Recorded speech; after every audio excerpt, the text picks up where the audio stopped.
While the rest of the world is drowning in buy now, pay later tabs, scrolling through algorithm-driven haul videos, and chasing that fleeting swipe to purchase high, there's another group. People who feel an actual knot in their stomach just tapping checkout. To strangers, it looks like hoarding. To family, it looks like deprivation. But if your pulse spikes when a subscription auto-renews, or you've ever canceled a perfectly fine weekend trip because your account balance dipped below a number that felt too close to the edge, stay right here.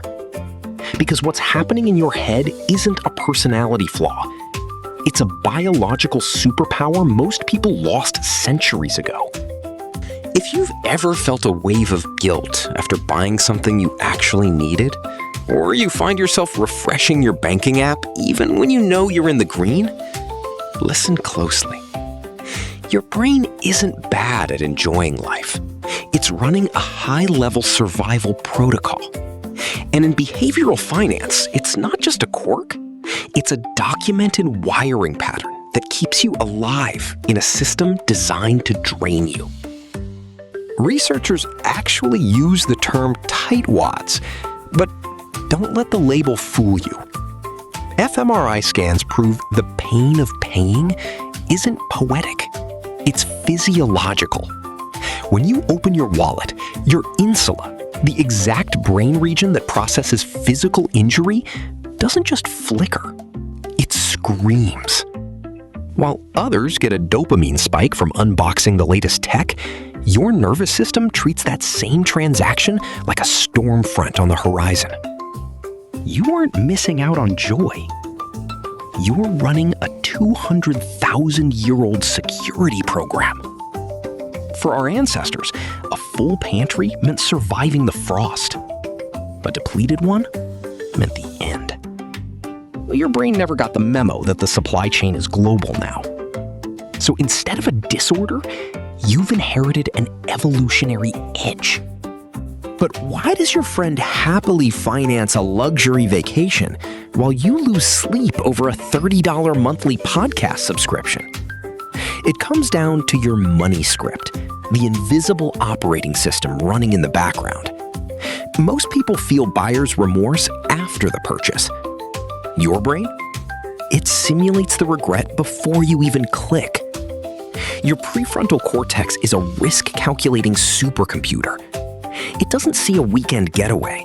It sees a cracked foundation, a medical bill, a decade of breathing room traded for a receipt.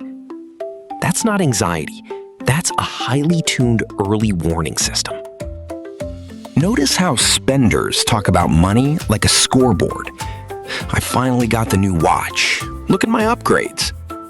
You say things like, we've got 6 months covered, or the buffer is holding. That subtle shift matters. For you, cash isn't a costume for status. It's a moat around your peace. Your self-worth isn't tied to what's in your cart. It's anchored to what's in your reserves. And when you do spend, it's rarely for yourself.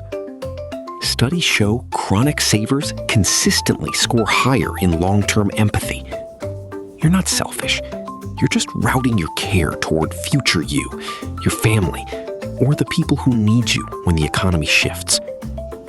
Sometimes this wiring isn't just biology, it's history. Maybe you watched invoices stack up on a kitchen counter like dominoes. Maybe you learned early that a zero balance meant panic, or silence, or instability. Your brain didn't develop a spending habit.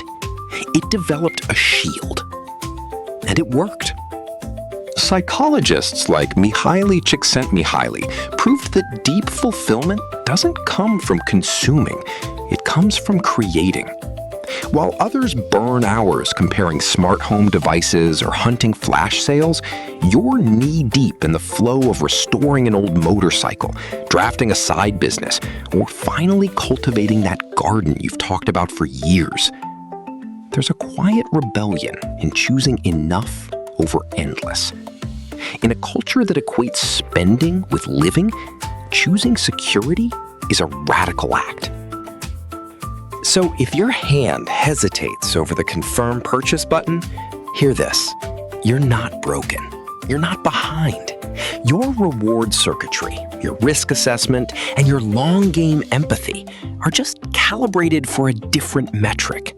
While everyone else is sprinting toward the next shiny thing, you're pouring the foundation for the life you actually want to live. If you enjoyed and learned a lot from today's video, subscribe to us at Effect Wealth and hit that notification bell for more updates. See you next time.